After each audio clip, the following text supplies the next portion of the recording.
Across the U.S., I get phone calls every week from people that are either frustrated with the practice, want to sell their practice, but the same story is happening right now. It's the staffing shortage. You are a recruiter across the U.S. What have you seen firsthand through LinkedIn? Have you seen like LinkedIn jobs work and people be able to post and find employees and find jobs through that? I do. Obviously, like in our company, we use a lot of different recruiting platforms. I would say LinkedIn is above and beyond our preferred by all of our recruiters, just for the simple fact that we can find exactly who we want to reach out to. You can find a decision maker, you can find a practice owner, you can find the skill set, the person who has the skill set by doing simple searches. So it's not this blind apply and pray that somebody reaches out or that it gets to the right person. You can find a role, you can apply to it, you can also dive into that company, find out who owns the practice, maybe type in talent acquisition, see who their recruiter or HR people are, their managers are, and then you can create a message to send directly to them. LinkedIn makes it easier for you to have direct contact with the people you need to when you're searching for a job or when you're looking for candidates. So there may be a role posted and you may apply to it and you may not get a call,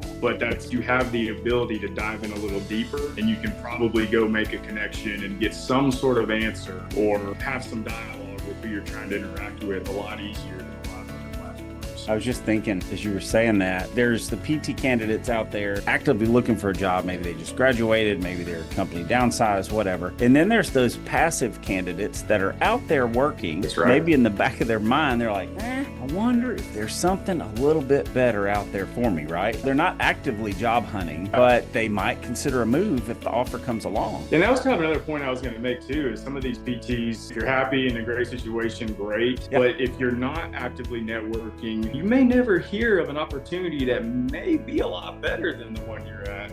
Yeah. You may be, just use an example. You may be making 80, 85,000, but there may be a recruiter that's searching for someone with your skill set, or there's a practice owner ready to offer 115, 120 to see the same number of patients and have good benefits. You never want to cut yourself off from better opportunities. And again, you can always say no, but to be able to network and have those recruiting relationships and those practice owner relationships to where you may need those relationships one day. Unfortunately, we talked about the importance of networking too. Is as secure as you think your role is, it could end for one reason or another. Maybe a practice owner does sell the practice and all of a sudden the new corporate company wants to do things different and you're left without a job. And if you haven't put in the work to network and have those connections, reach out quickly and say, hey, I'm looking, or some of the recruiters that have reached out to you before, I'm looking. I would say most of the time, if you have those connections, it's going to be a lot easier to find another role than it is if you're doing it on your own. But also too, like I said, I'm a recruiter, I've got a better opportunity than maybe what you have now. Unless you're on LinkedIn, I'm probably not gonna be able to find you to share that opportunity with you. You're gonna miss out.